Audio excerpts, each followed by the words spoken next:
The Senate will come to order. Members, we're going to do a little bit of Senate business working off the addendum before we get back on the bill.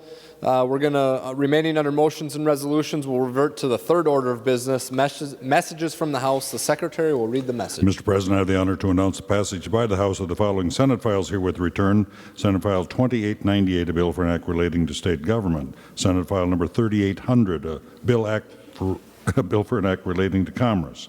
Senate File number 3808, a bill for an act relating to retirement. Senate File number 3683, a bill for an act relating to higher education. Senate File number 3258, a bill for an act relating to public safety. Patrick D. Murphy, Chief Clerk, House of Representatives. There's no action required on those messages. Remaining under motions and resolutions, we have an author's motion listed in the agenda, and we also have one additional motion to be read by the Secretary. Senator Goggin moves that the name of Senator Champion be added as co-author of Senate File number 4554. We will adopt the author's motion listed in the agenda plus the author's motion read by the Secretary as one motion. All those in favor say aye. Opposed, say no. We will take a brief pause to gather the votes of the members in alternate locations.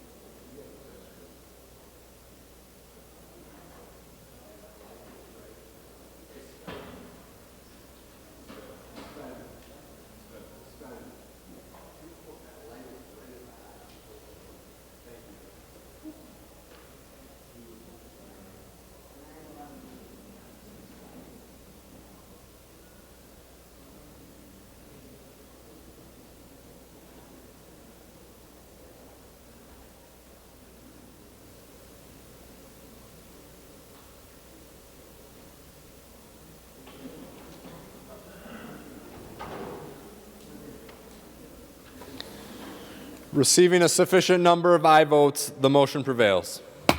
Senator Osmek. Thank you, Mr. President. Mr. President, I move we take House File 1842 from the table. On that motion, all in favor, say aye. Aye. Opposed, say no. We will take a brief pause to gather the votes of the members in alternate locations.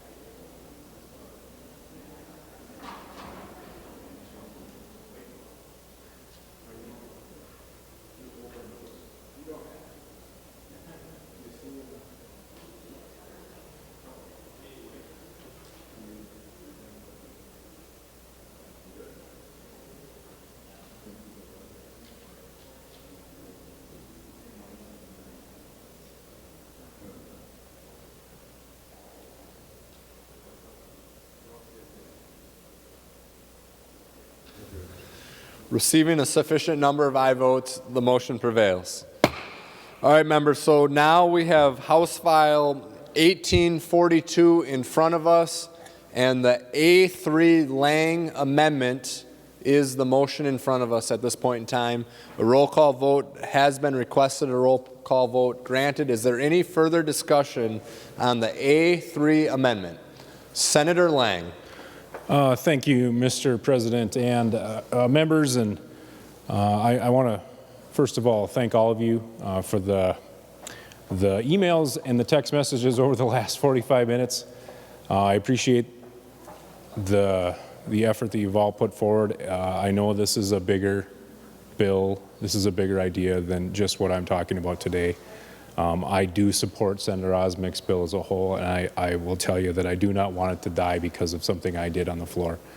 So with that, Mr. President, I withdraw the A6. Senator Lang withdraws the A3 amendment. Members, we are back on House File 1842. Senator Howe.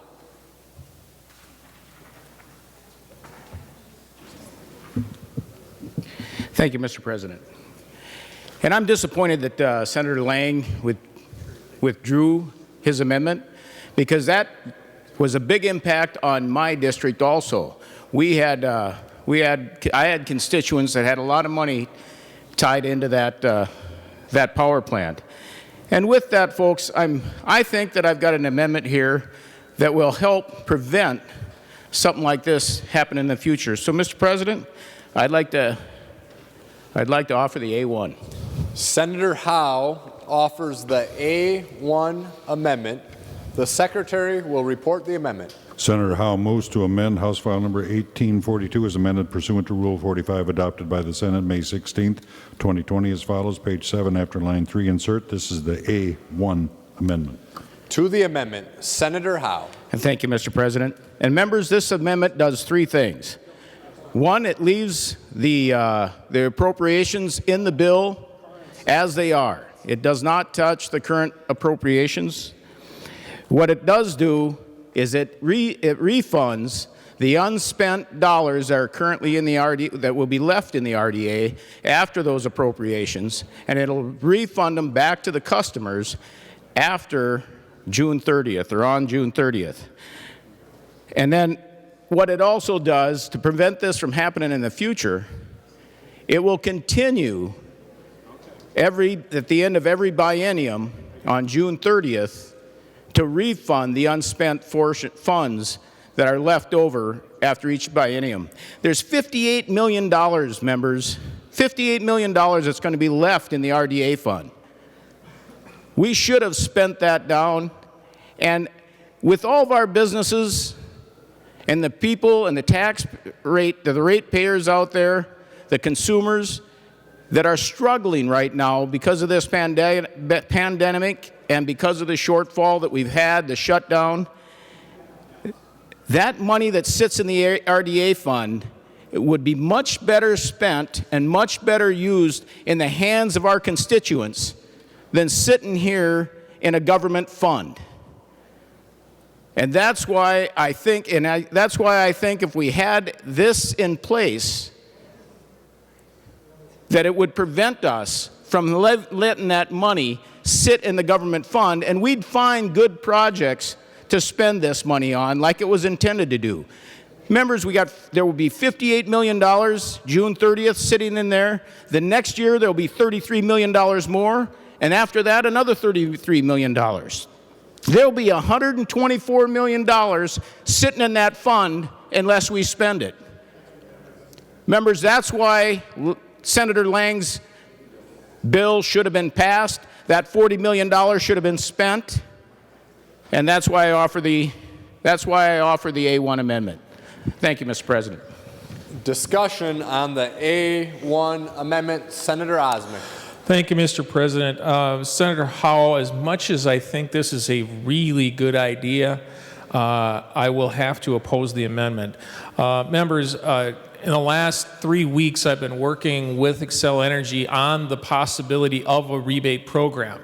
And we ran the numbers on this, and if we used $65 million, and we still had plenty of money for other projects, if we used $65 million and returned it to the ratepayers who paid it, the average household and the average business would see, for 1 month, a third of their bill vanish.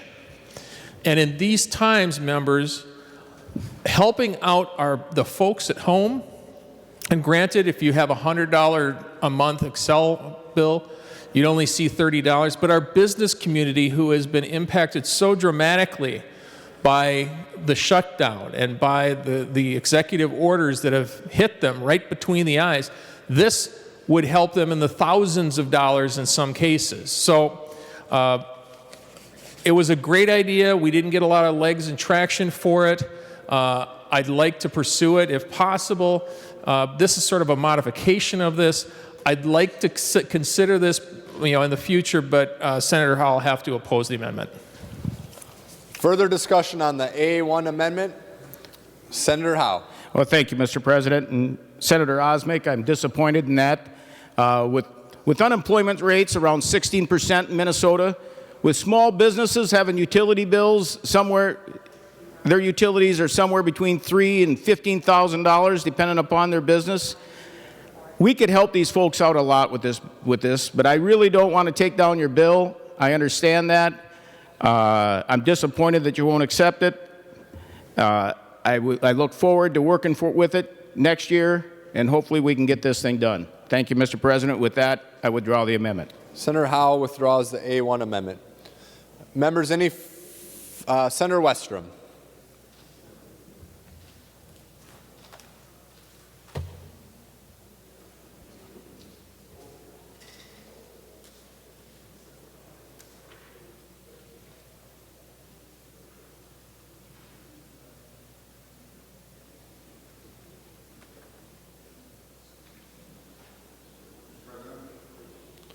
Senator Westrom.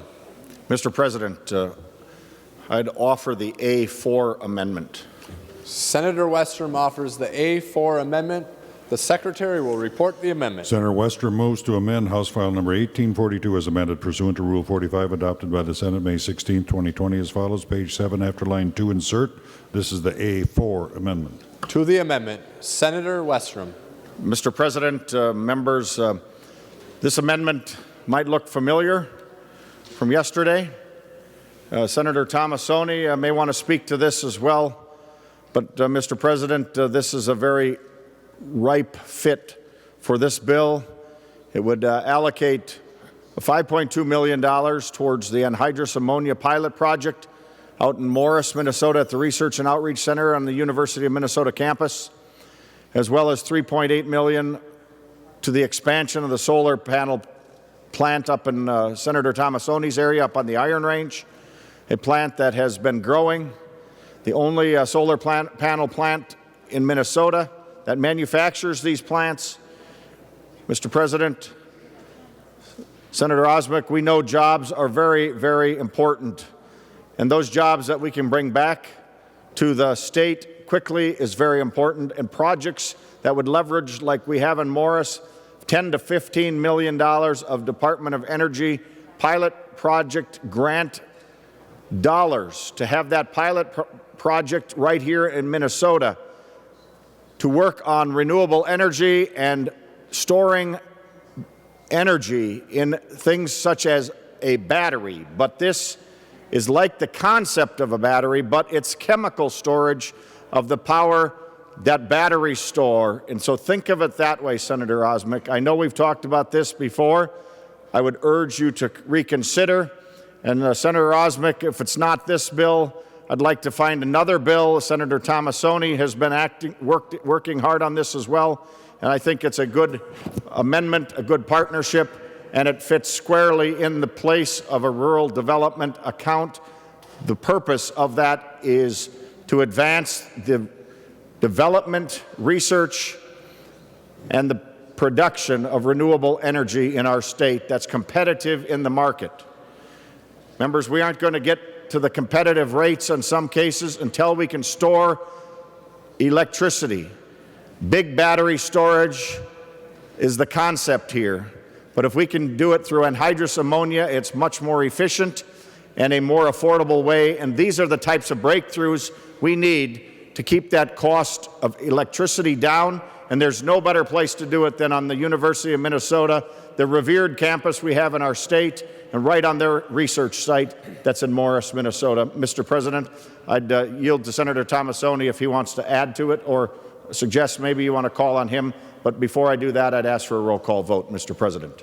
A roll call has been requested, a roll call granted. Senator Westrom, I feel like the members are very familiar with this amendment. I do not see Senator Tomassoni in the chamber, but it looks like Senator Osmic would like to respond. Senator Osmic. Thank you, Mr. President. Well, Senator Westrom, because I'm staying consistent, I've had to say no to some very good projects already tonight. That this would cause the bill to go down. I have actually, Senator Tomassoni's bill has been heard in my committee, and before COVID happened, yours was on the docket to get consideration. I've spoken with my committee members. They are interested it's preliminarily interested in the bill. There are other members that would like to have a bit more vetting. I would make this offer, Senator Westrom, to you as a possibility. If you would take this amendment down, that we believe we are going to have a special session. I know that those two words aren't supposed to be maybe used right now. The probability of a special session seems to be rather high. What I would do is I would commit to you to have an interim hearing within the next 2 weeks or whatever most practical, to have your bill heard, have this idea heard, have it vetted out well, and have it ready for, if there is an RDA Bill 2 on our horizon, that we would see if we can include it and work and negotiate with the House to see if it's a possibility. So if you would take the amendment down, I would commit to that for you, Senator Westrom. Further discussion on the A4 amendment? Senator Westrom, any final comments? Mr. President, members, sometimes around here you don't get the amendments on the first or second or third try. Senator Osmek, I appreciate that. Members know more about this. Senator Osmek, to advance your bill and to help continue these projects in the near future, I would withdraw the amendment, Mr. President, so we can try to find a good place to advance this in the near future. Senator Westrom withdraws the A4 amendment. Members, we are back on House File 1842. Any final discussion before we go to third reading? The Secretary will give the bill its third reading. House File Number 1842, a bill for an act relating to energy. Third reading. Final discussion on the bill. Senator Goggin.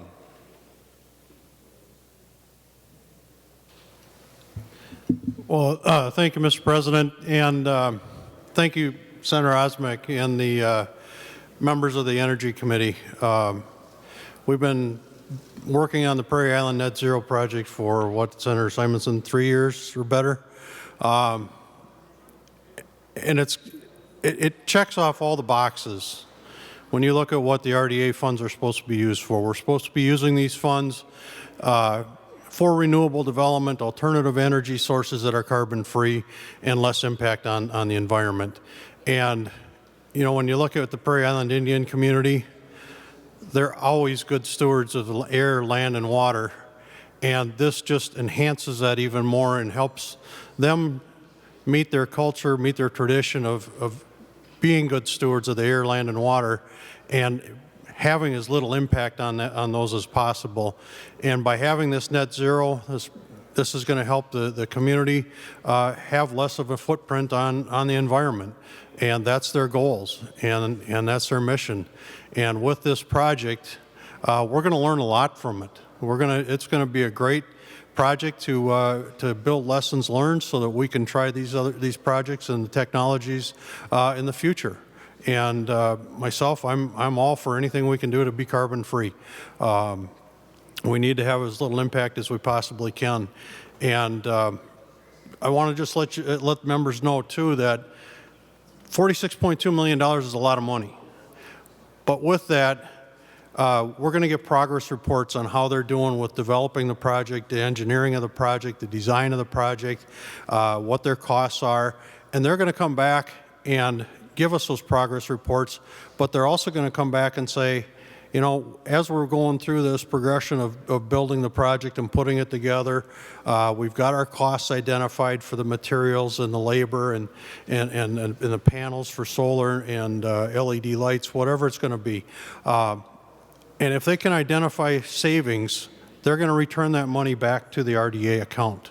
So we've put safeguards in place to make sure that you know, we can feel comfortable as a legislature, the people of Minnesota can be comfortable knowing that we have checks and balances to make sure that we have the way to monitor the progress of the project, and help the community be successful in putting this project together.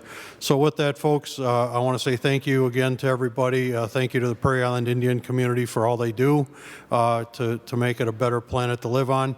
And again, thank you, Senator Osmick and the Energy Committee for taking this great project, and I really look forward to sharing the success of the project. Thank you.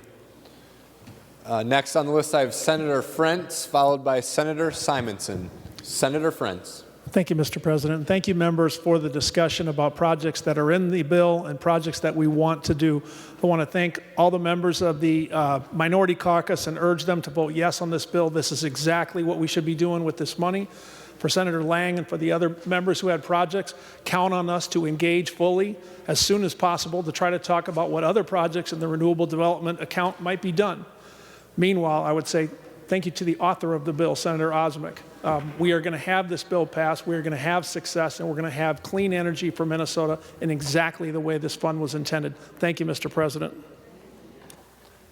Senator, any other discussion on the bill? Senator Housley. Thank you so much, Mr. President. I speak again on behalf of the community energy transition grants that are in this bill. I want to thank Senator Osmick for all of the hard work and keeping all of the stakeholders together on this. These are really, really important grants to the communities who have power plants who will be forced to retire in the very soon coming years. It's going to help them with redevelopment of that land. And also, you know, for some of these communities, these power plants were 75% of their local budgets. So providing these community energy transition grants are a huge help. So thank you again, Senator Osmick and your Energy Committee. Final discussion on the bill. Senator Osmick. Thank you, Mr. President. Thank you, members, for the good discussion. We still have work to do. I think we can get an additional RDA bill. I think it's a reasonable way to go about it. I'm very happy to say that I have engaged the minority members of my committee, kept you informed all along the way. I'm going to need your help when we move to to another RDA bill, hopefully in the near future. Again, thank you to Commissioner Kelly. Thank you to the House for negotiating in very good faith that they realized that it was better for us to agree on items and get work done rather than bicker and hold out and not get things done. So I think that is a theme that we're starting to see here. We're not always going to agree, but I think tonight we can on this bill. It is about jobs. It is about a project for the Prairie Island Tribe. It is about additional solar jobs. It's about a turbine, replacing a turbine so that we can get energy that should be emitting energy. And it's about workers to make sure when we are transitioning that they have a way to transition into continuing to be productive members of our Minnesota. So with that, members, I'd appreciate a green vote. Thank you. Members, we're on final passage of House File 1842. Seeing no further discussion, the Secretary will take the roll.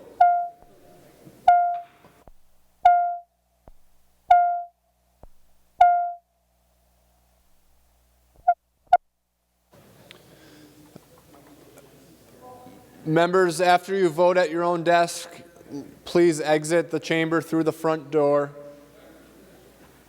Enter the chamber through the retiring room or the side doors, exit through the front door.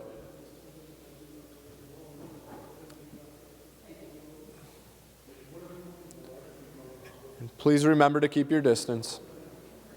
Members in the retiring room, please come to the chamber to vote.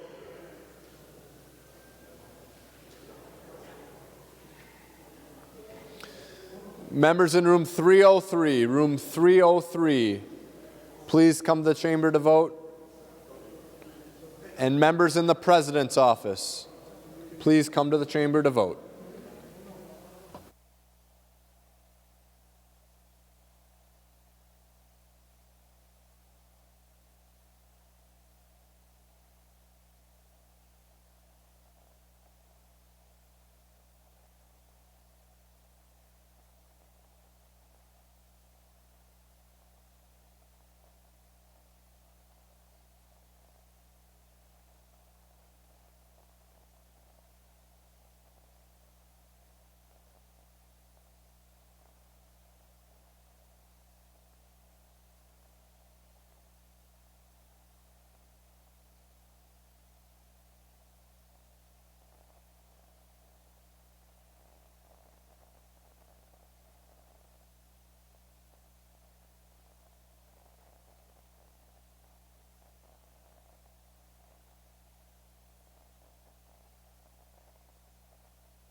Members in room 323, please come to the chamber to vote.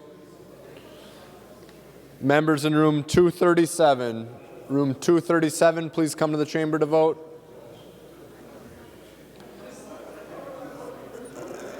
Members, just a reminder, we're under a roll call vote. Members, we're under a roll call. Please take your conversations outside the chamber.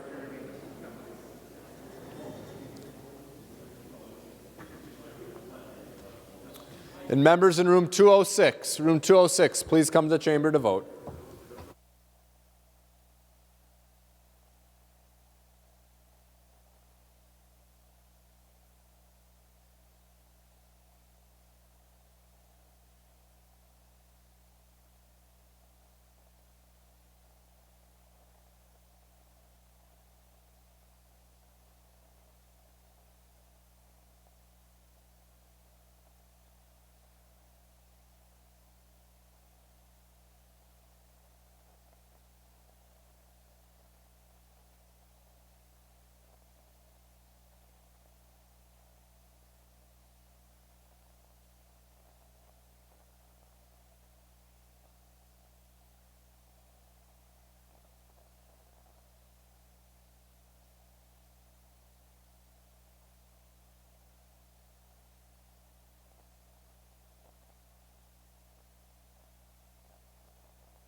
I will now call on Senator Hayden to report the votes of the members voting under Rule 40.7. Well, thank you, Mr. President.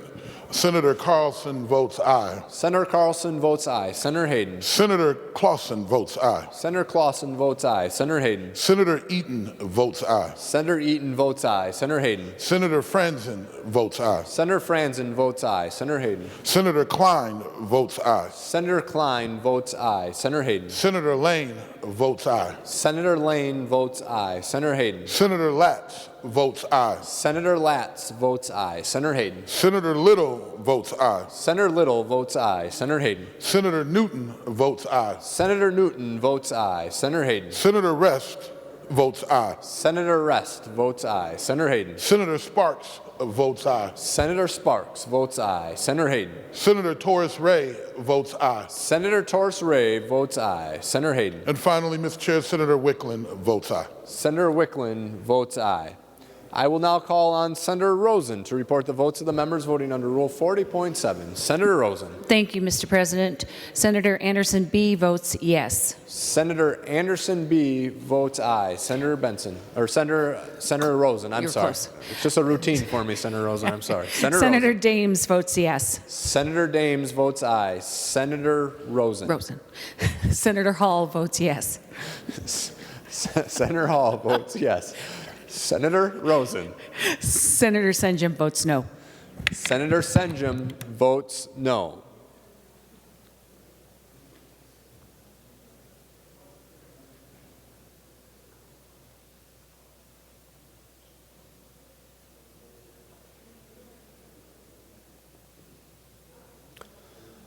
All members having voted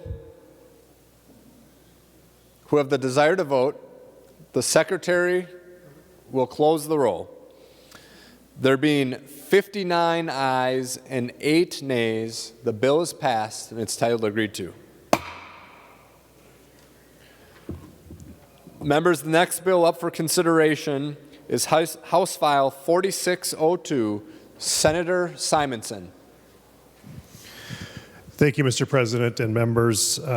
This bill is a relatively simple bill, yet unfortunate bill that we have to pass. Last year in the 2019 session, we passed a bill for a paper mill back in Duluth that secured a $2 million Minnesota Investment Fund loan to help them go through a retooling operation at their Duluth mill. In exchange for that loan, they agreed to maintain at least 200 jobs over the course of 5 years. That was passed last year, was supported, and went through Senator Pratt's committee, appreciated his support, and passed off the Senate floor. This year, because of COVID-19 and the impacts that has had on the paper industry and the demand for paper, as well as some of the impacts that it's had on the general economy, Verso is in a position where they're no longer able to guarantee us 200 jobs. But what we have been able to secure is an agreement for 150 jobs in exchange for this same $2 million Minnesota Investment Fund loan. The way I look at this is we have two choices. We can amend the bill, we can amend the law and drop it down to 150 jobs, or we can toss it and run the risk of losing this whole plant, which we don't want to see happen. So we've had a hearing with Senator Pratt's committee, passed through there. This bill has passed through the other body, and I'm hopeful to get your support, and I would stand for any questions. Discussion on House File 4602. The Secretary will give the bill its third reading. House File Number 4602, a bill for an act relating to economic development. Third reading. Final discussion on the bill. Senator Pratt. Thank you, Mr. President. I want to thank Senator Simonson for bringing this bill forward. We would have loved to have kept 200 jobs in Duluth. That was the plan. Unfortunately, the COVID pandemic and the economic crisis and the recession that we're currently in have caused one of their business lines to completely dry up. It's a very similar business line that we've seen in Blandon and Grand Forks. Not Grand Forks. Rapids. Shut down, and we don't know if they're coming back. But what we can do is we can save 150 jobs in Duluth, 150 union jobs here in the state of Minnesota. And so we can go by the way of Grand Rapids and say the entire thing is going to shut down, or we can keep 150 men and women employed and working on exactly where this industry is going. This industry is going to recycled, and this industry is going to packing.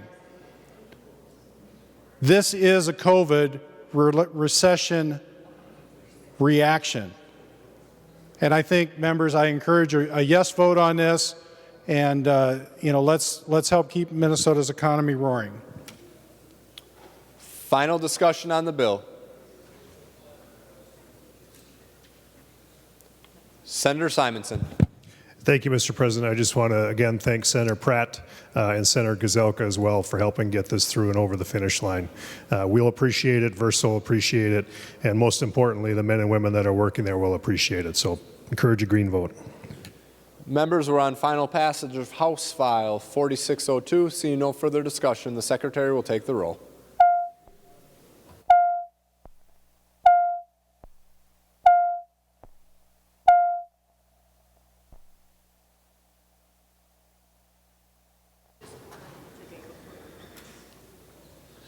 Members in the retiring room, please come to the chamber to vote.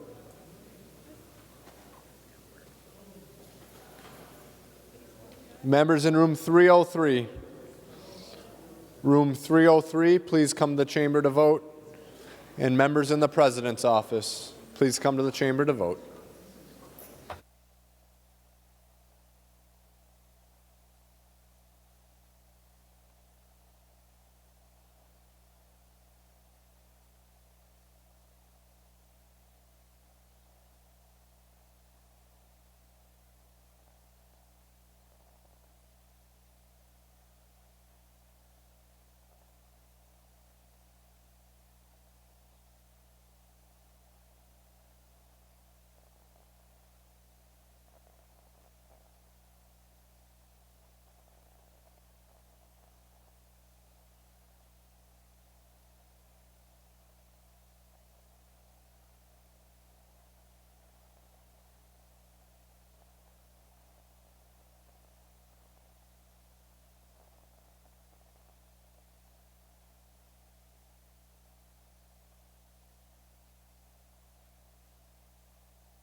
Members in room 323, please come to the chamber to vote.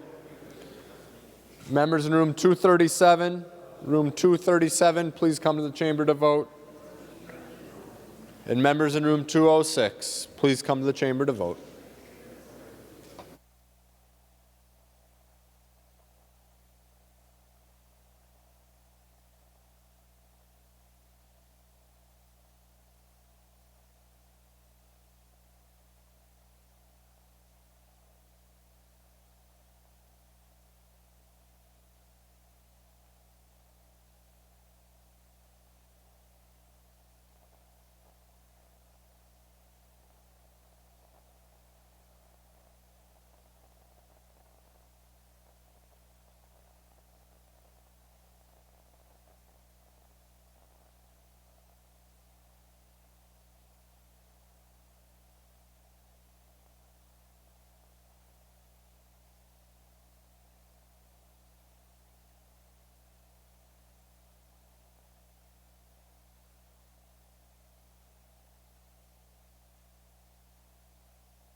I will now call on Senator Hayden to report the votes of the members voting under Rule 40.7.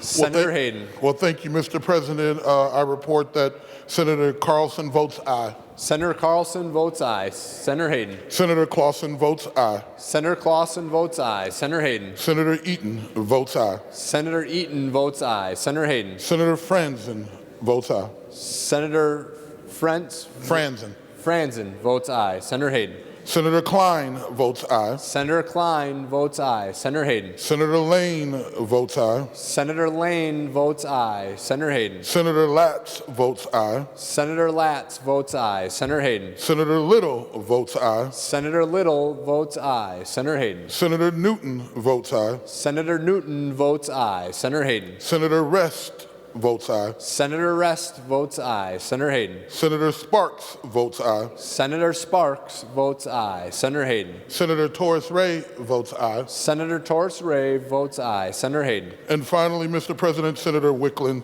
votes aye. Senator Wicklund votes aye. I'll now call on Senator Rosen to report the votes of the members voting under Rule 40.7. Senator Rosen. Thank you, Mr. President. Senator Anderson B. votes yes. Senator Anderson B. votes aye. Senator Benson. Senator Dames votes aye. Senator Dames votes aye. Senator Rosen. Senator Hall votes aye. Senator Hall votes aye. Senator Rosen. Senator Senjum votes aye. Senator Senjum votes aye.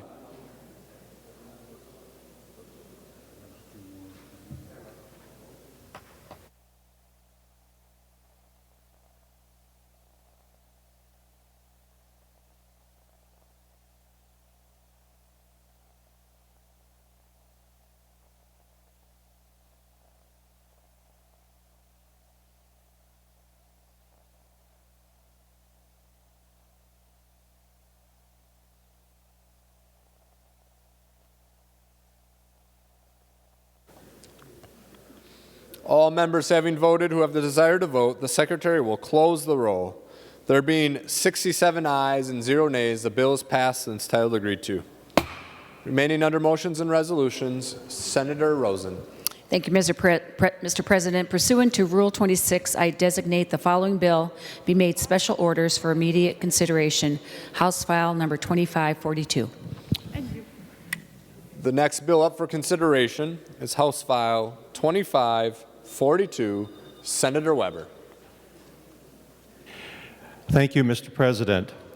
At this point, there should be at the desk the A6 amendment.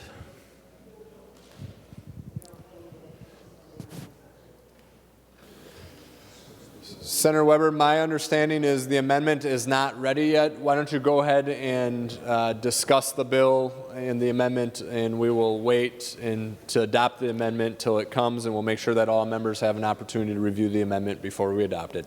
Very good. Thank you, Mr. President. Senator Weber. Essentially, the A6 amendment is a delete everything amendment that becomes the omnibus housing bill. And what this bill does is provide and allows for more affordable housing for more people, available people, and more different types of housing included in the process. One of the things that we are doing here are doing some reforms that will reduce the cost of housing. We have authorizing manufactured homes that are nonprofit or cooperative-owned manufactured parks, allowing them to be valued as improvements to the real property, basically allowing them to qualify for mortgages instead of personal property loans. There would be freeze changes to the state building code for the next 6 years. There would prohibit any addition to the state's energy code unless the changes can be shown to pay for themselves within 5 years. It exempts single-family homes from the requirement to install window fall preventive devices. It's basically these type of windows that were designed for apartment complexes, multi-story. What they are doing is quite frankly proving to be of a danger to homes whereby there may be children or disabled people, inhibiting their ability to get out of the house in case of a fire. And in addition, because there are not many places that require them, they add $800 to $1,000 to the cost of an average home. And essentially, there are also other requirements that will raise the minimum from $5,000 to $7,000 for cities to report fees which are exempt from construction and development. It also requires the Department of Labor and Industry to put together a list of all the fees that are charged out there. And it encourages cities to enact public policy to facilitate the development of unsubsidized affordable housing, authorizing smaller lot sizes for single-family homes, and allowing the construction of duplexes through fourplexes on lots that would otherwise be zoned exclusively for single-family houses, and allows for mixed-use development. Prohibits conditioning approval of residential building permits, subdivision development, or planned unit development on the use of specific materials, design amenities, or other aesthetic conditions. It also allows housing rehabilitation loans to apply to manufactured homes. Requires the MFHA to award points in the agency's decision-making criteria for all programs of the agency based on how quickly a project can be constructed. Requires, to the extent practicable, the agency to enter into individual grant contracts for each single-family home that is constructed with grant financing by the agency. And the latter policy would provide provide more projects of multiple units in the single-family market. In addition, this bill will also award or provide for bonding funds that are available for housing that remain unallocated for other projects after other projects are funded. Current law chooses these projects randomly. This bill orders the projects on a cost per unit basis so long as the available funding is able to completely fulfill the request. And it also provides that those who have received allocations from the housing pool from January 1st of this year to the last Monday in June to have until December 1st, 2020 to issue obligations equal to all or a portion of the allocation. And essentially what this also does is it provides $100 million in housing infrastructure bonds. You know, to that point, Mr. President, I would just like to comment that earlier today in the debate on the bonding bill, it was talked about how badly we have done in terms of providing bonding money for housing.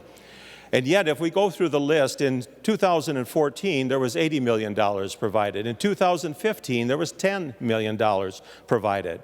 In 2017, there was $55 million. In 2018, there was $80 million. In last year, there was $60 million. At $100 million, Mr. President, this will be the largest amount of housing infrastructure bonds that have ever been allocated by the state of Minnesota. Also included in this bill is $100 million from the Federal CARES Act for emergency housing assistance related to COVID-19. This appropriation is one-time and available until December 1st, 2020. The intention of the program is to provide grants to be issued through agencies that already issue grants through the Family Homeless Prevention and Assistance Program, and also other entities that may be used. Basically, those who will qualify this are those who have suffered the illness, or have a relative or household member related to them that prevents the individual from maintaining employment temporarily or permanently, and the individual's income is reduced by 15%, or a reduction in income by 15% or more, or temporary or permanent unemployment due to the peacetime emergency declared by the governor on March 13th. And this basically, or any other peacetime emergency declared by the governor by an executive order issued on or before September 30th of 2020. In addition, the individual must have a rent payment, mortgage payment, homeowner association dues, lost rent due to a manufactured home park, contract for deed payment, homeowner insurance payment, property tax payment, or utility payments with a due date of March 1st, 2020 or later, that is, past due. They must be unable to pay the money owed because of the public health emergency and be a household with a current gross income under 300% of the federal poverty guidelines. And basically, it provides if the applicant applies for assistance from other sources and receives aid for the purposes of paying for housing, the applicant must immediately notify the granting agency. At this point in time, this, as I mentioned, would provide $100 million through the Federal CARES Act. This bill also provides $100 million in housing infrastructure bonds. And, Mr. President, a number of the items that we talked about here as far as policy reform were dealt with by Senator Draheim and his committee this past year as they worked on issues that affect the cost of housing. And I'm going to turn it over to him in a moment, Mr. President, but also, and I will do so at this point.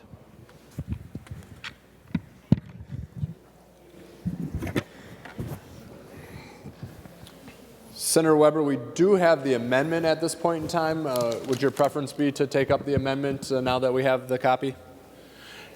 Yes, Mr. President, I would move the adoption of the A6 amendment. Senator Weber moves the A6 amendment. The Secretary will report the amendment. Senator Weber moves to amend House File Number 2542, the unofficial engrossment as follows. Delete everything after the enacting clause and insert. This is the A6 amendment.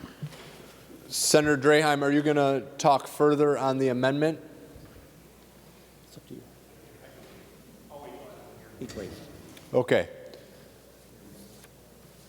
Actually, Senator Draheim, why don't you talk? Let's give members an opportunity to review the amendment. So we'll do that. So Senator Draheim, and then after you're done speaking, then we'll go to the amendment. Senator Draheim. Thank you, President Miller, and thank you, members. As most of you know, I was fortunate enough to serve on Governor Dayton's task force on housing with Senator Frentz from Mankato. And one of the biggest things that came out of that work group was the shortage of housing units. So the goal was 300,000 housing units above what we were currently doing by 2030. One of the other things that came out of that working group was the imbalance of home ownership with minorities. Minnesota is one of the worst states in the nation on minority home ownership. And we looked at all kinds of different reasons why people couldn't own homes and different home ownership models. And to fast forward a little bit to what Senator Weber mentioned earlier, we had a select committee on housing that was attended by Senator Dietzick, Senator Cran, Senator Housley, and myself.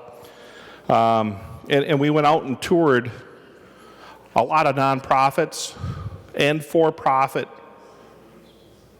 builders and developers, trying to work on this issue of home ownership and affordability. And what we heard from the nonprofits is the same thing we heard for the for-profit builders. There's a lot of obstacles in building an affordable house. So we came back and worked on bipartisan solutions for why housing has increased so much, so rapidly. And I think it's more evident in the metro, especially in places like North Minneapolis, where you cannot find an affordable house. So we looked at different housing options. We looked at what our current state agencies are doing with home ownership and the path to home ownership and the affordable housing arena, workforce housing, etc. When we looked at all the solutions, we dropped a bunch of bills, we had a bunch of hearings on it, and we came up with a bunch of solutions.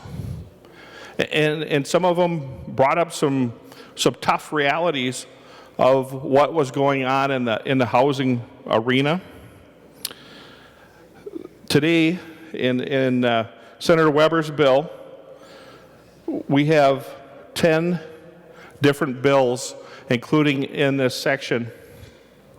8 of the 10 have the majority party in the other body as chief authors.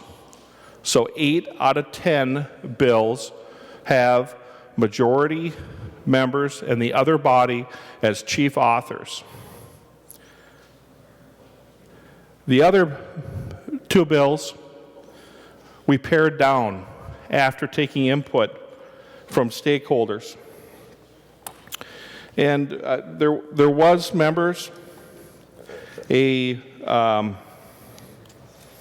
email that got circulated around to various cities and legislators from Metro Cities, League of Minnesota Cities, the Municipal Legislative Commission, the Minnesota Coalition of Small Cities, and the Coalition of Greater Minnesota Cities on 5/12. In that email that went out, they list 7 bills with talking points that were not favorable for our reform and our bill. Unfortunately, the 7 bills they mentioned, 5 of them aren't even in the bill. The other 2 are pared way down.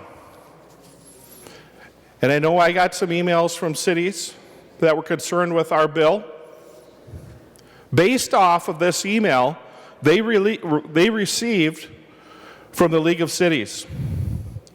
And I had to go through the bill and explain to them that the provisions that they were worried about aren't in this bill.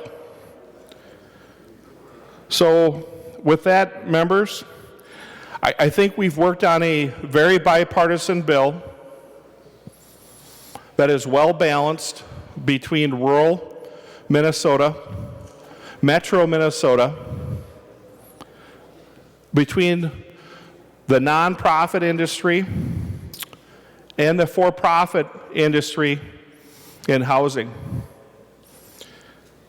So members, I'll just leave you with this. If you care about affordable housing, this is a green vote. Thank you. Further discussion, Senator Weber. Thank you. Thank you, Mr. President. Just one item that I forgot to mention, and I want to make sure that I do, and that is that this bill would also allow housing infrastructure bonds to finance the acquisition, rehabilitation, adaptive use, or construction of single-family homes, allows housing infrastructure bonds to finance the cost of rehabilitation of naturally occurring affordable housing. All too many times, there are many of these affordable houses that people could build and rehab, but they can't afford to do it, and they need some assistance in that regard. And this would preserve those homes that are of sufficient quality in order to be rehabbed. And with that, Mr. President, we would stand for questions. Further discussion on the A6 amendment, Senator Dietzick. Maybe. Thank you, Mr. President. I had the honor to be on the Select Housing Committee this past summer. We had a lot of good discussions. Over the interim, we had a lot of, we talked about a lot of issues on the whole range of housing options, from very low income in public housing all the way to, like Senator Draheim said, home ownership and the lack of we have a disparity gap across the state where we have some of the lowest home ownerships of people of color around the country, and how do we get access and provide them access into that home ownership, and then all the way into senior housing. So you have this whole continuum of housing. So we had some good conversations, and I know there were several bills offered and discussions on that, on ways to improve that and to tweak the different ways to provide more housing across that spectrum for everybody. I think the report from Minnesota Housing Finance is that we are about 50,000 units short across the state on affordable housing and for housing just for everybody. So we do need housing, and I think we have all agreed upon that we are short across the state, and this isn't just a metro issue, this is a state issue, and housing is so basic to what you do, and it is, like Dorothy said, there is no place like home, and so we want everybody to have a home, and so it is great that we have such a good discussion in the Ag and Housing Finance Committee. For as far as this amendment goes, we were having all those discussions and then COVID hit. And so that unfortunately interrupted a lot of the discussions. And then we switched over on how do we help people adjust to, so many people lost their jobs. So how do we do that and fix that? And so that's where this $100 million on the housing emergency housing funds came up, and so we had a lot of conversation on that. And so I think we again had some very blunt conversations on what do we do to help people across the state. So I appreciate that. I appreciate the effort that went into this bill and all of the good discussions. As I mentioned earlier, some of these policy changes we had discussed in the policy committees. Some of them actually came through the Finance Committee, and at least 2 of them we passed out of the Finance Committee. The problem is that they were interrupted, and so some of these provisions were not, to my knowledge, were not heard actually in committees and are still in committees. And so with that, I would like to offer the A7 amendment. Senator Dietzick offers the A7 amendment to the amendment. The Secretary will report the amendment. Senator Dietzick moves to amend the Weber amendment to House File Number 2542 as follows. Page 7, delete Section 3. This is the A7 amendment. To the amendment, Senator Dietzick.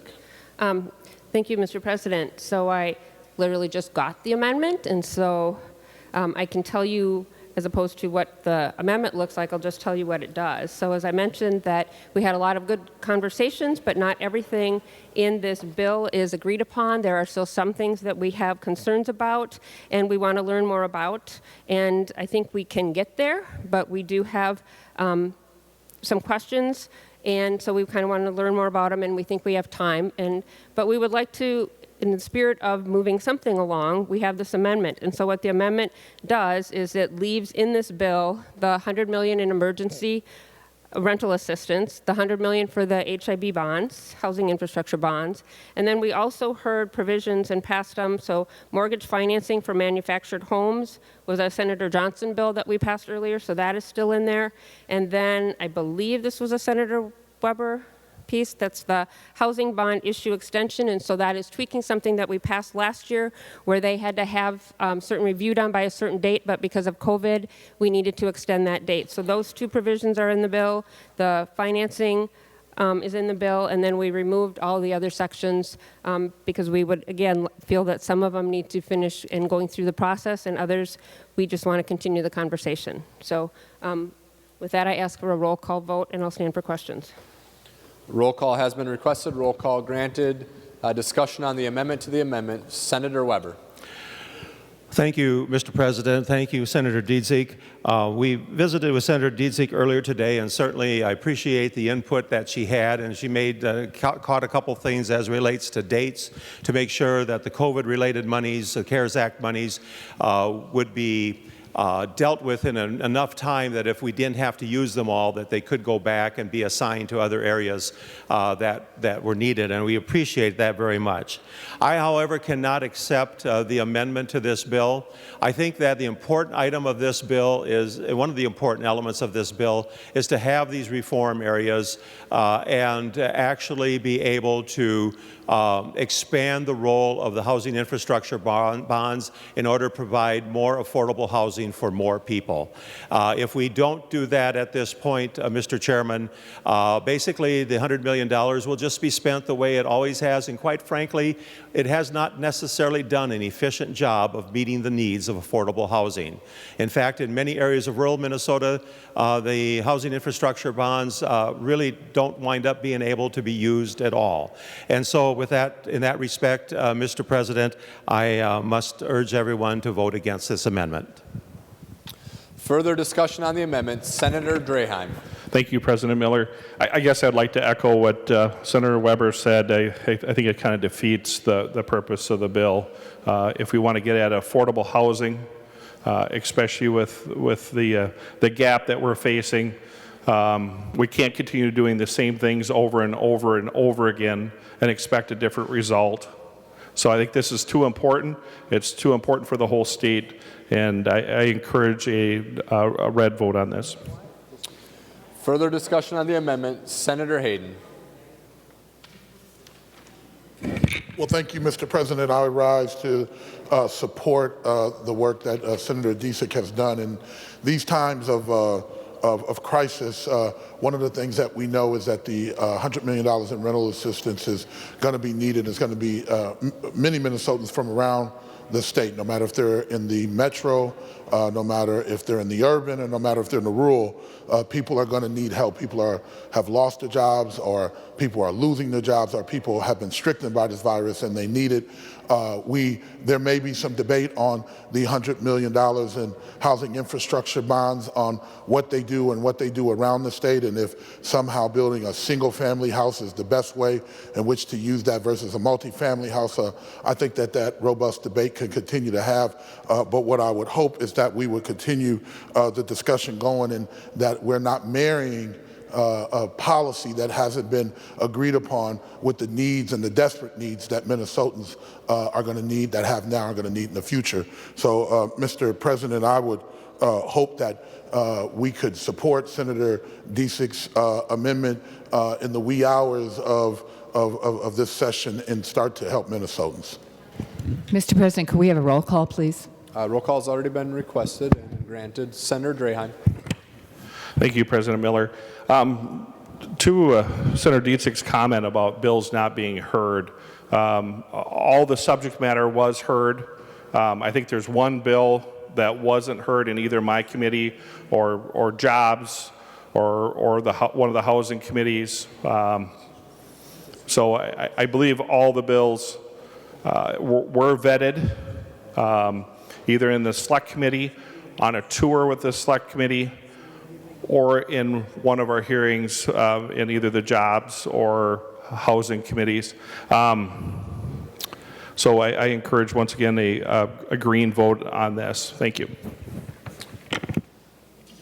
Members, any final discussion on the A7 amendment to the amendment? Seeing none, a roll call has been requested, so the Secretary will take the roll on the amendment to the amendment.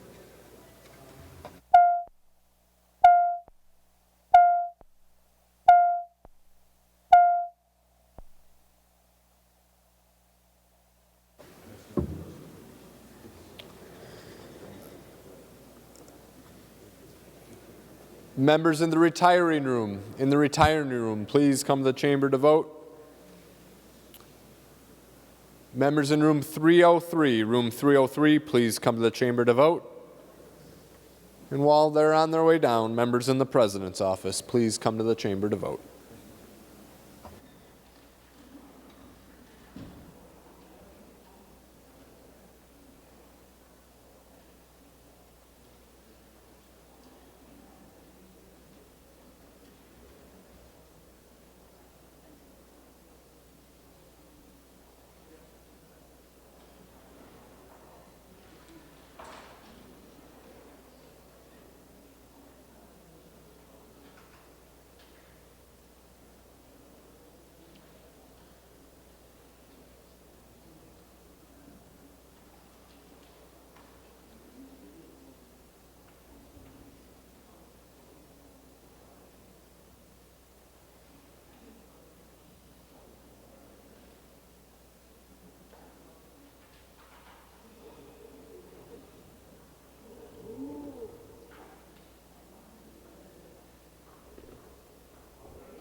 Members in room 323, please come to the chamber to vote. Members in room 237, please come to the chamber to vote. And members in room 206, please come to the chamber to vote.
I will call on Senator Kent to report the votes of the members voting under Rule 40.7. Senator Kent.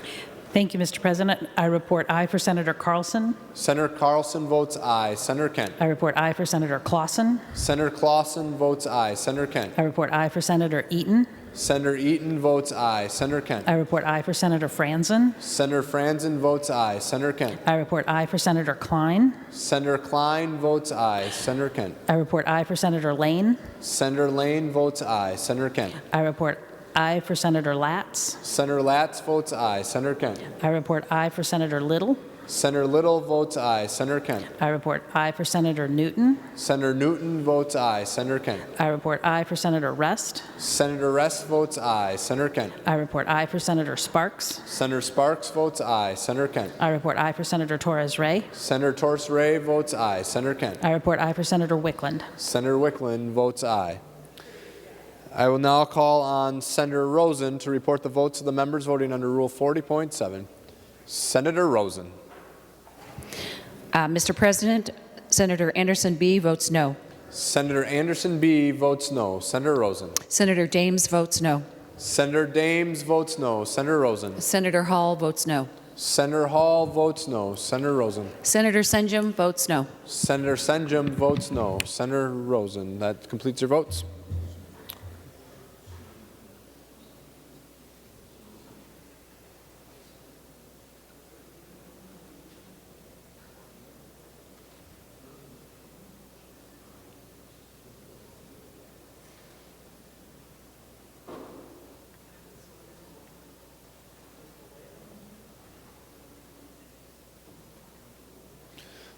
All members having voted who have the desire to vote, the Secretary will close the roll.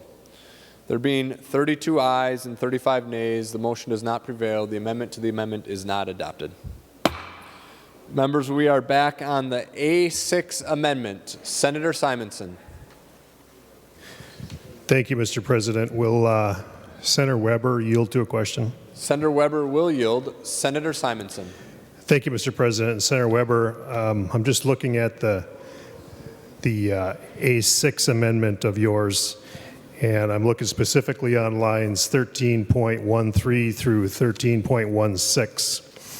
And I know this popped out at me because we've spent a lot of time on some other bills this session trying to make sure that we're keeping jobs local and that we're employing Minnesota workers.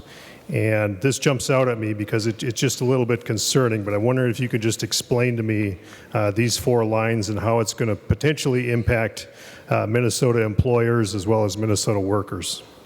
Senator Weber.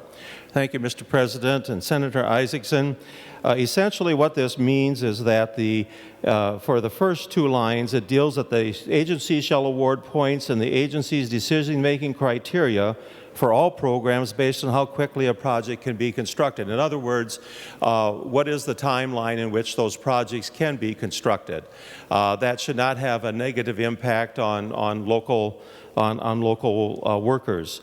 To the last two lines, essentially is a process by which we understand that even the City of St. Paul already awards grants to developers of homes that they can go ahead and on a per unit basis rather than a per project basis, and essentially provides a greater level of assistance to those who wish to construct more affordable housing.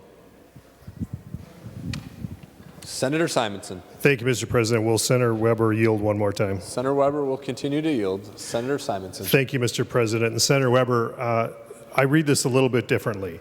I feel like we're setting ourselves up for a situation where an out-of-state contractor, builder, could potentially secure a contract over and above a local employer and our local Minnesota workers in a case where they could perhaps construct it quicker. That concerns me, and my question to you, Senator Weber, is how important are these four lines to you in this particular amendment? Senator Weber. Thank you, Mr. President. Senator Isaacson, I do believe that these are extremely important in the overall process. Excuse me, Senator Simonson, they're important in the overall process that, quite frankly, particularly the last two, allow a greater ability to provide for affordable housing. As I stated, this process is already used within the cities, and I think that the other element, quite frankly, should not show any favoritism to outside contractors.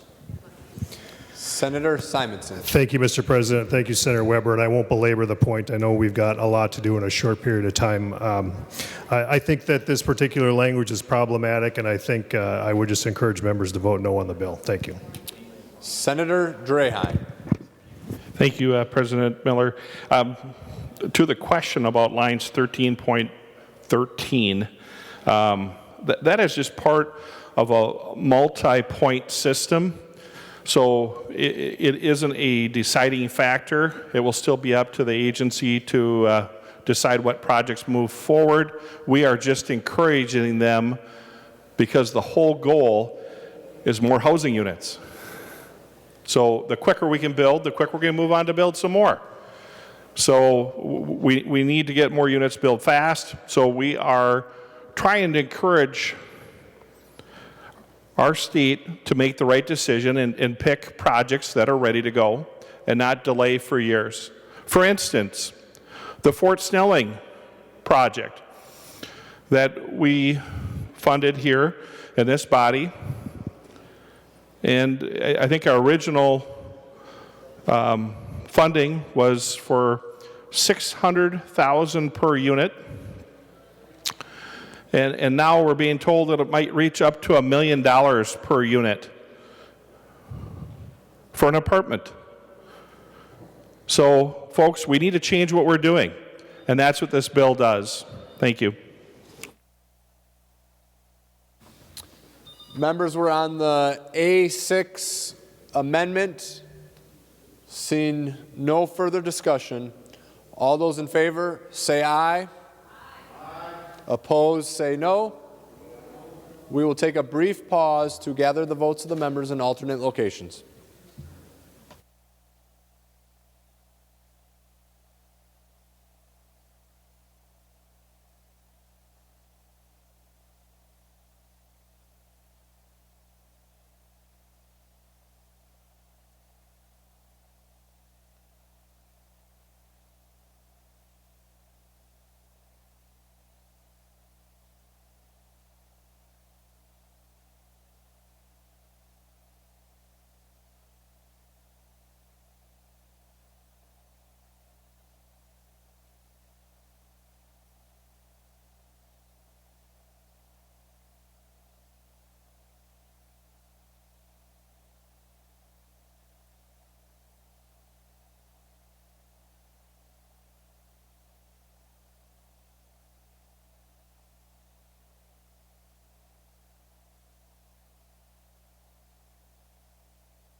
Members in the chamber, if you are a yes vote on the A6 amendment, please stand.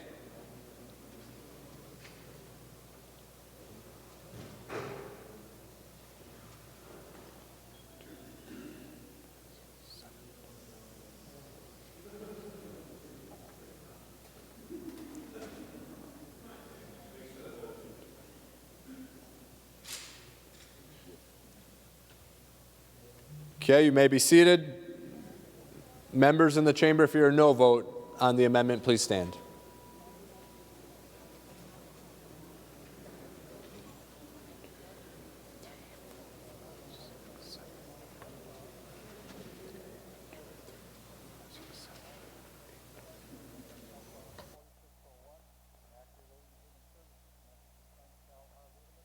Okay, members, you may be seated. Thank you.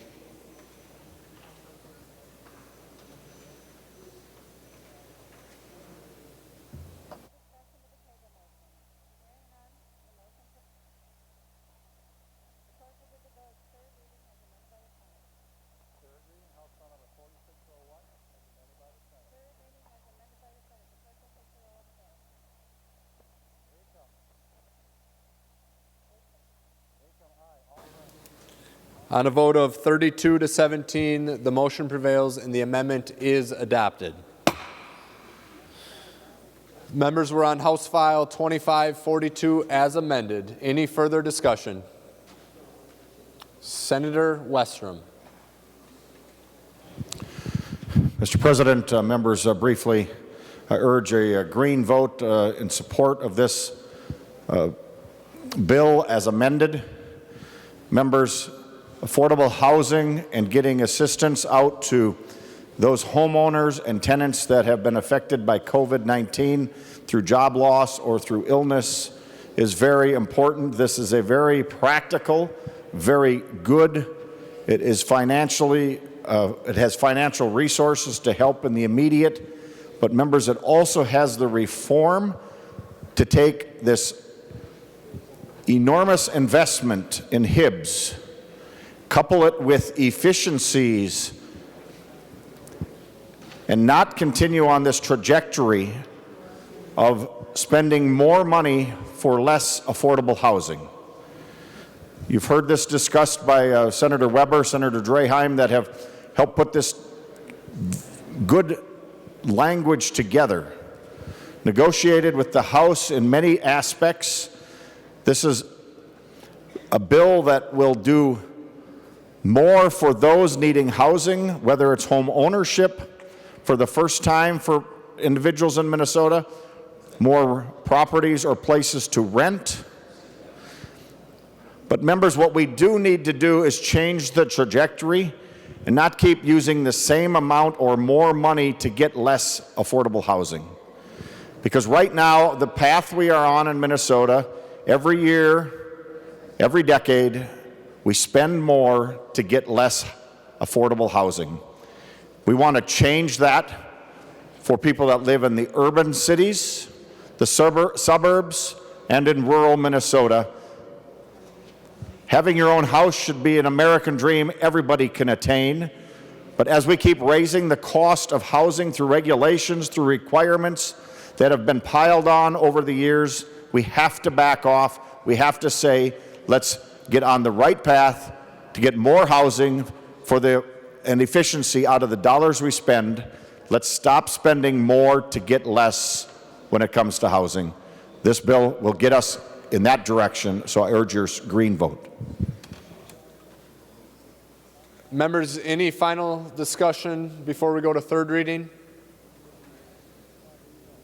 The Secretary will give House File 2542 its third reading. House File number 2542, a bill for an act relating to housing. Third reading. Final discussion on the bill. Senator Hayden. Well, thank you, Mr. President. And briefly, I can appreciate the great speeches and the great work that the committee has done to try to put something together, especially in the context of the pandemic and COVID-19.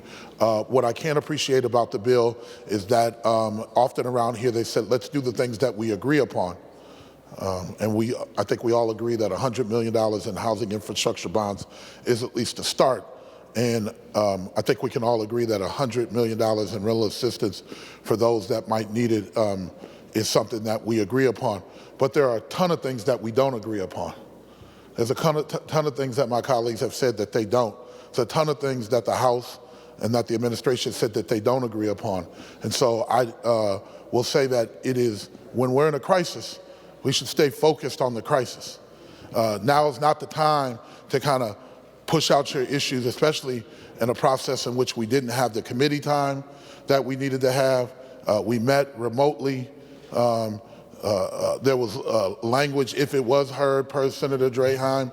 I don't know, it was heard over here and over here and over here and a little bit over there, and then try to cobble it together to say that it's sufficient.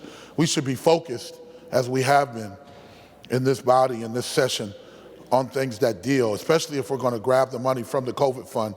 That's where we should fix. It feels to me that we're pitting people who need help right now today, people that are been harmed by this, with this kind of other philosophy about what the efficiency should be and how we can sustain it and how we can do it better. I'm not saying that those aren't things that we shouldn't do, but we disagree upon those. We think differently. When I reach out to Minnesota Housing Finance and others, they're great people over there, great minds. Commissioner's a phenomenal person that has a great experience, and I think having a great conversation with her and the administration and some of the veterans over in the House and others, Senator Disick and others that are here. I've done a little bit of housing work over my time. I think we should come to an agreement there, and we shouldn't hold hostage, essentially, the money that Minnesotans may need right now today to pay their bills. We shouldn't hold that hostage. And Mr. President, that's what I feel like this bill does, so I would encourage members to vote no. Final discussion on the bill, Senator Draheim. Thank you, President Miller. And just a little refresher on where we're at. We have been talking housing for the 3 and almost 4 years, I guess tonight it'll be 4 years, since I got here. Been a big focus of mine. And I think there's a correlation between what we have bonded for housing before 17 and after 17. So the work has been very bipartisan. I know that was brought up. 8 of the 10 authors, chief authors on these bills are from the majority in the House. One of the chief authors is Senator Wiklund, also across the aisle. One of the provisions is from the department. I know Republicans have only been in the majority in the Senate 6 of the last about 50 years. I'm sure Senator Cohen will give us a history lesson tomorrow on that. But if we want to make a difference, we have to try some new things. What we've been doing doesn't work. Paying $600,000 for one apartment unit, not for the whole apartment building, for one unit doesn't work. Having energy codes or building codes change every year, adding thousands of dollars to the cost of a home doesn't work. And in Minnesota, we do one thing really good. We have a very high home ownership rate. And one thing we do really terrible, and that is non-whites, home ownership consistently is in the bottom 2 or 3 in the whole nation, even though we normally lead the nation in home ownership. So if we want to address that, we have to address the affordability of home ownership and fund other avenues of homes and housing, and I think this bill does it. And I'm sorry to see that it's being politicized, and in my opinion, held hostage for the housing bonds. Thank you. Final discussion on the bill. Senator Weber. Thank you, Mr. President. Thank you, Senator Draheim. We have talked about the need for affordable housing in Minnesota for a long time. We have talked about the inability of those who have lesser incomes and their inability to be able to buy a home in order to build equity and to establish wealth for themselves. Senator Draheim is right. What we've been doing is not working. And so this bill offers us some alternatives to the agency that allows people to start down that road. As we go forward from the COVID-related and we see a downturn in the economy, we're going to see more people who probably cannot afford to buy a home for a while. We may also see the values of homes go down, especially those that may need to be classified as fixer-uppers. What this bill does is provide an avenue for those individuals to get financing in order to buy those homes if they can, in order to improve those homes if they can, in order to provide themselves an affordable place to live and to be able to start down the road of building equity and wealth. We also are providing the needs that we have to meet with the Housing Assistance Program, granting the necessary extension of the deadline for those bonds that have currently been issued since January 1st. And I believe that the overall net benefit of this bill far outweighs any arguments that have been made against it. I encourage a green vote. Thank you very much. Members, we are on final passage of House File 2542 as amended. Seeing no further discussion, the Secretary will take the roll.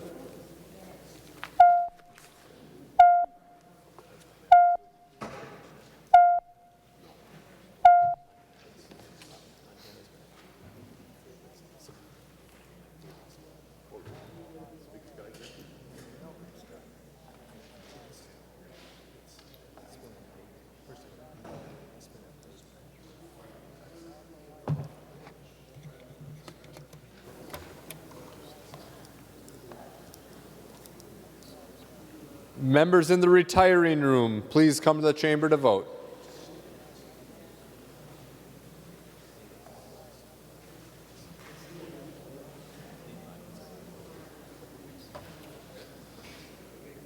Members in room 303, please come to the chamber to vote. Members in the President's office, please come to the chamber to vote.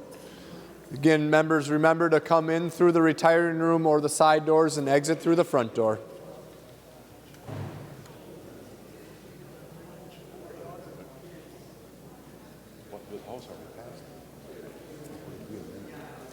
Members in room 303 and members in the President's office, please come to the chamber to vote.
Members in room 323, please come to the chamber to vote. Members in 237, room 237, please come to the chamber to vote. And members in room 206, please come to the chamber to vote.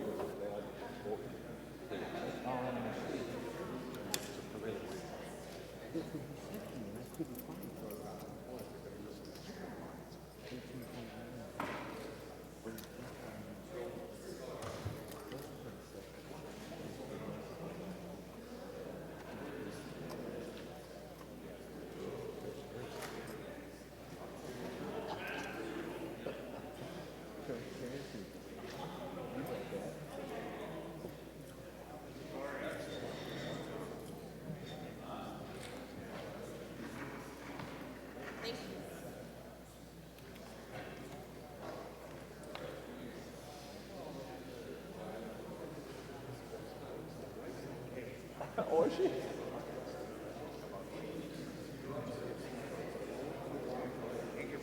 Yeah.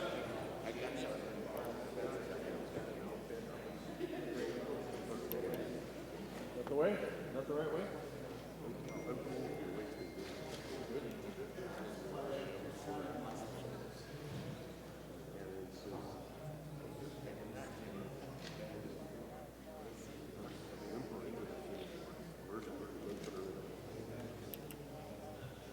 Yeah, Hanson handled that bill pretty well over there, didn't he?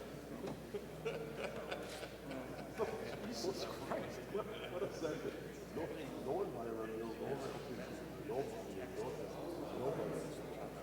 When the Democrats control 2/3 of the goddamn place, what's going on? Fuck that one up. You could have just picked it up. Yeah, you could. He hasn't even opened yet. Oh, and the AG filed charges on it today. I don't understand.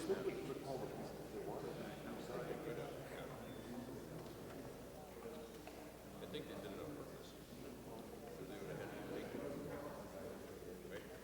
Oh, sure they would, yeah. They would have had to take it up his bill. And I really wouldn't have expected them to do that. Nice. What'd you get another call? How was I going to do?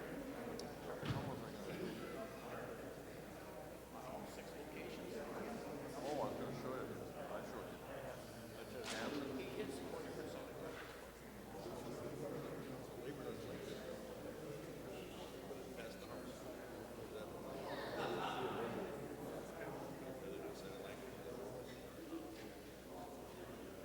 The governor's office, yes.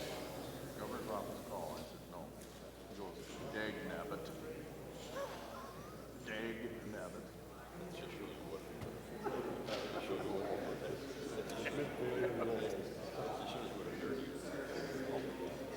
I can't believe that we gave him that B thing last year. That was your idea. Members, I'm going to call on Senator Kent to report the votes. Please take your conversations.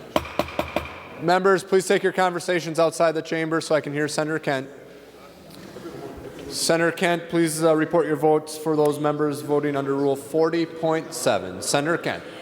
Thank you, Mr. President. I report no for Senator Carlson. Senator Carlson votes no. Senator Kent. I report no for Senator Clausen. Senator Clausen votes no. Senator Kent. I report no for Senator Eaton. Senator Eaton votes no. Senator Kent.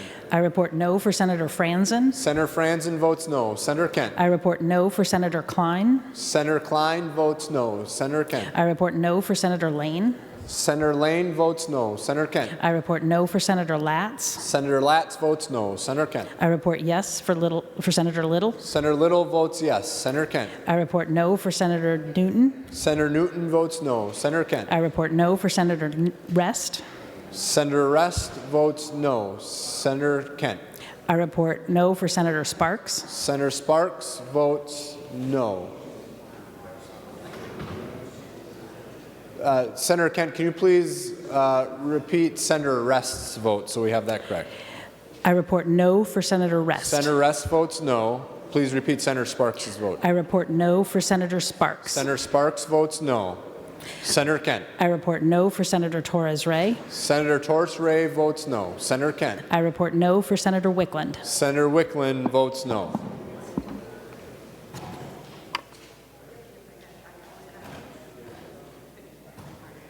I will now call on Senator Rosen to report the votes of the members voting under Rule 40.7. Senator Rosen. Thank you, Mr. President. Senator Anderson B. votes yes. Senator Anderson B. votes yes. Senator Rosen. Senator Dames votes yes. Senator Dames votes yes. Senator Rosen. Senator Hall votes yes. Senator Hall votes yes. Senator Rosen. Senator Senjum votes yes. Senator Senjum votes yes.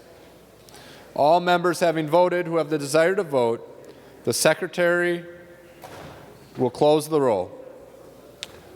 There being 35 ayes and 32 nays, the bill is passed and is titled agreed to.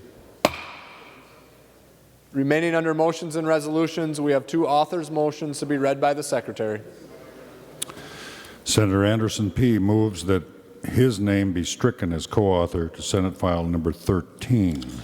Senator Draheim moves that his name be stricken as chief author, shown as a co-author, and the name of Senator Benson be added as chief author to Senate File number 13. On those authors' motions, all in favor say aye. Aye. Opposed say no. Motion prevails. Senator Gazelka. Thank you, Mr. President. Members, we're going to take a recess for about 30 minutes. Senate Republicans are going to caucus in 303. I think Senate Democrats may want to have a conversation about tomorrow as well. Thank you.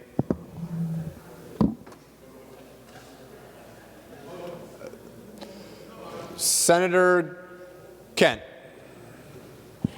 Thank you, Mr. President. Senate DFL caucus, just watch your emails and we will keep you posted on what's next. Senator Gazelka renews his motion that the Senate recess to the call of the President approximately 30 minutes. All those in favor say aye. Aye. Opposed say no. The motion prevails. The Senate is in recess.